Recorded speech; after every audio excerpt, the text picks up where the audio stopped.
सरकार बैसाखियों में कभी ऐसे हो जाती है, कभी ऐसे हो जाती है, तो अब कुछ होने वाला नहीं। छड़ी पार है, एक छड़ी पार है। इतनी बड़ी योजना है कि सुंदर नगरी की झुग्गियों में आकर पड़ा था, फिर अन्ना हजारे के मंच पे बैठ गया हवाई जहाज बन के। फुल चांद जैसा चमकाया उसने अडानी को, अंबानी को। तुम्हें और मुझे कहाँ चमकाया?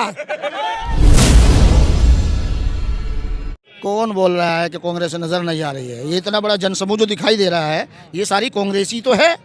अब किसी का आंख नहीं है, वो देख नहीं सकता, तो उसके लिए क्या कहा जा सकता है? यहाँ तो कांग्रेस नजर आ रही है। तो फिर इसी सीट के लिए बीजेपी, आम आदमी पार्टी भी क्यों दावे कर रही है? बीजेपी और आम आदमी पार्टी इसी सीट के लिए यूँ दावे कर रही है कि आम आदमी पार्टी घर घर में झाड़ू लगाना चाहती है, क्योंकि उसकी तो सोच वही है ना, झाड़ू लगाने की। छोटी सोच का आदमी है तो वो छोटी ही लाइन इख्तियार करता है, मुल्क को नहीं देखता। यहाँ तो टैल पत्थर के मकान हैं, झाड़ू वाड़ू की ज़रूरत यहाँ कुछ नहीं है। यहाँ पोछा लगाने वाले आते हैं बहुत अच्छे से।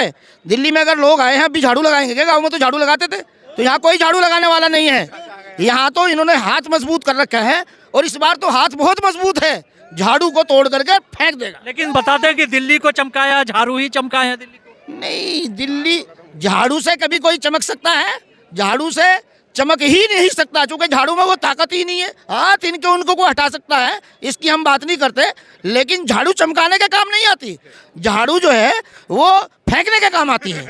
लेकिन फूल भी खिलने की बात हो रही है, दिल्ली में फूल खिलेगा तो और खुशबू हो जाएगी। हाँ, देश के में जो फूल खिला था वो मुरझा चुका है, तो दिल्ली में कहाँ से खिलेगा? उसमें अब दम कहाँ से पड़ेगा? उसका सब कुछ खत्म है। लेकिन मोदी जी के चेहरे पे दिल्ली का रुख बदलने वाला है। मोदी जी का चेहरा अभी आया था रैली में, किसी को बताया भी नहीं रैली हुई। आपने कोई खबर चलाई उनकी कि रैली हुई उनकी? किसी को पता ही नहीं मोदी कहाँ आते हैं, कहाँ चले जाते हैं। मोदी गायब हो चुके हैं। लेकिन बोलते हैं कि बीजेपी आएगी तभी दिल्ली चमकेगी। चांद जैसा चमकाना है तो दिल्ली में बीजेपी को लाना। बिल्कुल चांद जैसा चमकाया उसने अडानी को, अंबानी को। तुम्हें और मुझे कहाँ चमकाया? अडानी को और अंबानी को चमकाया है। कांग्रेस 500 रुपए सिलेंडर की बात कर रही है और 8500 रुपए की भी, तो ये चीज कर पाएगी कि नहीं कर पाएगी? हाँ, ये तो आप भी अंदाजा लगा सकते हैं कि जिस वक्त मुल्क आज़ाद हुआ तो इस मुल्क में क्या था? कांग्रेस ने सब कुछ दिया। सबसे पहले किसानों को रूस से ट्रैक्टर ला के दिए थे, जिससे खेती बाड़ी हुई है कांग्रेस ने। और कांग्रेस ने उस गड्ढे से निकाल करके इस मुल्क को बाहर किया है और ऊपर का रास्ता दिखाया है कि जीने का हक दिया है। एयरपोर्ट बनाए, गाड़ियाँ बनाई, और बहुत सारी चीज़ें, कंप्यूटर का जो काम कर रहे हैं वो राजीव जी लाए थे इस मुल्क में।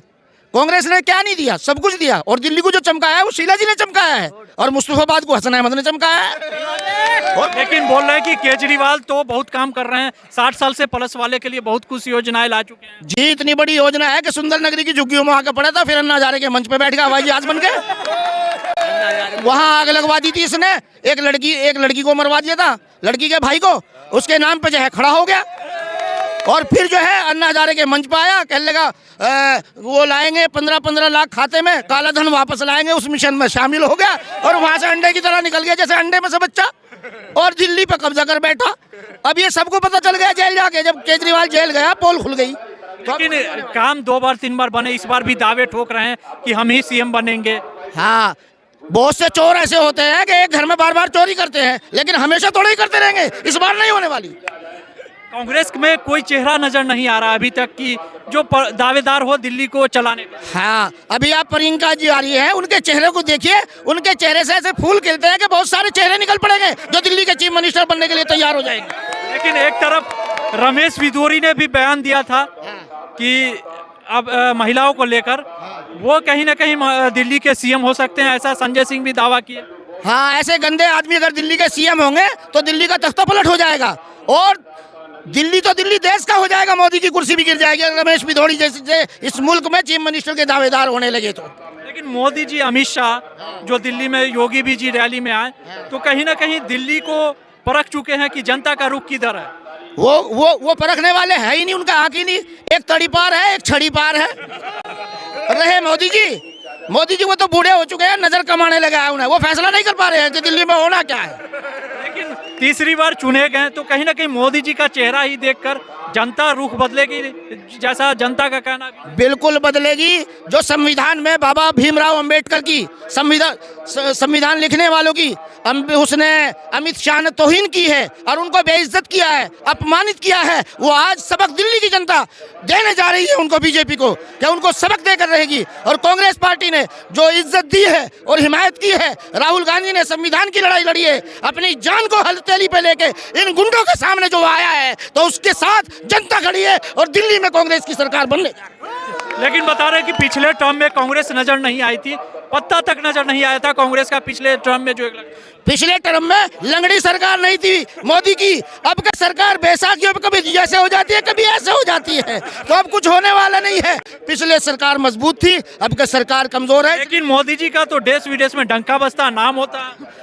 हाँ, मोदी जी देश में जाके, दुबई में जाके, पाकिस्तान में जाके बिरयानी भी खाते हैं और मुसलमानों को गले भी लगाते हैं, लेकिन जब हिंदुस्तान में आते हैं तो मुसलमानों में से, इंडियन मुसलमानों में से उन्हें बदबू भी आती है। उन्हें गले तो क्या लगाएंगे, उनका नाम तक लेना पसंद नहीं करते। उनका कुर्ता टोपी उन्हें नजर आता है तो उन्हें आतंकवाद के रूप में देखते हैं, गंदे लोगों के रूप में देखते हैं। सही आदमी मुसलमान उन्हें नजर नहीं आते, तो वो विदेश से दोस्ती करें, विदेश में प्रधानमंत्री बन जाए, कोई नहीं रोकता उनको। यहाँ प्रधानमंत्री बन के क्या कर रहे हैं?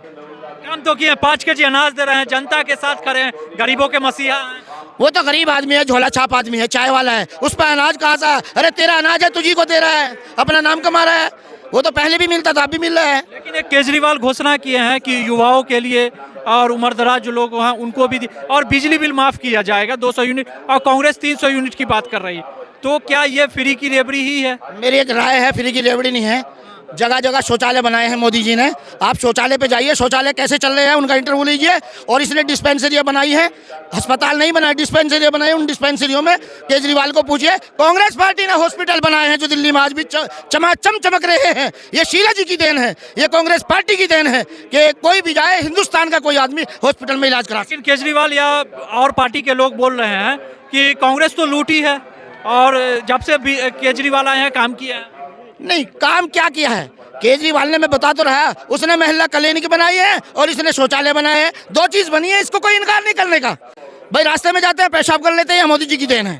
और केजरीवाल की देन है कि महल्ले में क्लिनिक बनाई है बस। हॉस्पिटल तो उसकी जरूरत नहीं है, वो कहते हैं क्लिनिक बनाओ, हॉस्पिटल की जरूरत नहीं है, न किसी स्कूल की जरूरत है, कुछ नहीं है। लेकिन ओवैसी भी इसी सीट के लिए ऐसे दावेदार उतार चुके हैं जो दावा हो रहा है कि मुस्तफाबाद की सीट वही है। अरे किसका नाम ले रहे हो? वो तो मेरे भाईजान हैं। वो भाईजान अगर रहेंगे तो सारे देश में बीजेपी आ जाएगी और मोदी जी लंगड़े नहीं सीधे चलने लगेंगे। मुस्लिमों के मसीहा हैं ये ओवैसी साहब। बिल्कुल, इसमें कोई शक नहीं कि वो मुस्लिमों के मसीहा हैं, लेकिन वो हैदराबाद में चुनाव लड़े और वही चुनाव लड़े, सारे देश में मसीहा बने, लेकिन चुनाव न लड़े। हमारी उनको प्यारी राय है, वो हमारे भाई हैं और वो आए, वो इतने समझदार है, वो समर्थन देने जा रहे हैं हमें कांग्रेस पार्टी को।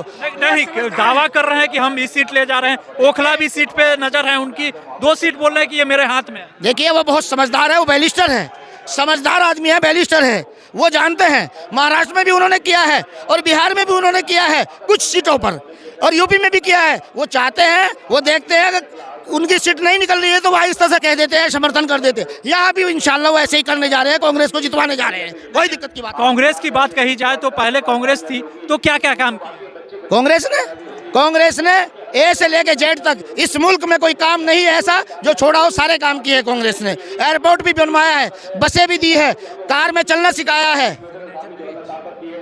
सिग्नेचर ब्रिज दिया है। कांग्रेस का काम कौन सा नहीं है जो नहीं किया? इस मुल्क में जितने काम है, स्कूल से लेके कॉलेजों तक और हॉस्पिटल से लेके घरों से लेके जमीन तक, किसान से लेके मजदूर तक, छोटों का भी बड़ों का भी, सबका विकास कांग्रेस ने ही तो किया है। में तो दावे हो रहे हैं कि आम आदमी पार्टी नजर आ रही है। यहाँ की जितनी जनता है ना विधानसभा मुस्तफाबाद की, सबकी इच्छा ये है कि हसन की पार्टी जीते, हाथ पे सब मोहर लगाएं, और यही एक ऐसा मतलब कैंडिडेट है जो यहाँ का विकास होगा, नहीं तो विकास हो ही नहीं पाएगा। बीजेपी आएगी तो विकास नहीं करेगी, बोला कि बीजेपी भी पाएगी, यहाँ पे केवल हसन कांग्रेस पार्टी कर पाएगी। और इन्होंने पहले काम बहुत किया है, इन्होंने बहुत काम किया है, अगर जीतेंगे फिर काम करेंगे। और यहाँ की जनता चाहती है दिल से कि कांग्रेस जीते और अली मेहंदी एमएलए बने। लेकिन ओवैसी ने भी एक ऐसा कैंडिडेट दिया, कहीं ना कहीं दावे हो रहे हैं उस सीट को लेकर कि वो सीट ले जा रहे हैं। उन्होंने कैंडिडेट जो दिया है हमारे यहाँ का बहुत अच्छा कैंडिडेट है, लेकिन जीतने का कोई चांस नहीं है, क्योंकि यहाँ की जनता कांग्रेस को चाहती है, दिल से चाहती है, वही जीतेंगे। क्या लग रहा है भैया, यहाँ पे आप लोग युवा हैं और रैली में पहुंचे हुए, इसका क्या असर है? जी हम तो कांग्रेस ही लाना चाहते हैं अपने मुश्ताबाद में। क्यों कांग्रेस? युवा तो बीजेपी के साथ है, आम आदमी पार्टी। युवा क्या करेगा जी, दिल से हमारी कांग्रेस है, शुरू से हमने सपोर्ट भी करा कांग्रेस, हमारे बड़ों ने भी करा और हम भी कांग्रेस को ही देंगे जी, इंशाल्लाह जीतेंगे। लेकिन काम तो आम आदमी पार्टी बहुत इसी घोषणा की है। कुछ भी नहीं करा, सब फेक है सर, सब फेक है, कुछ नहीं करा।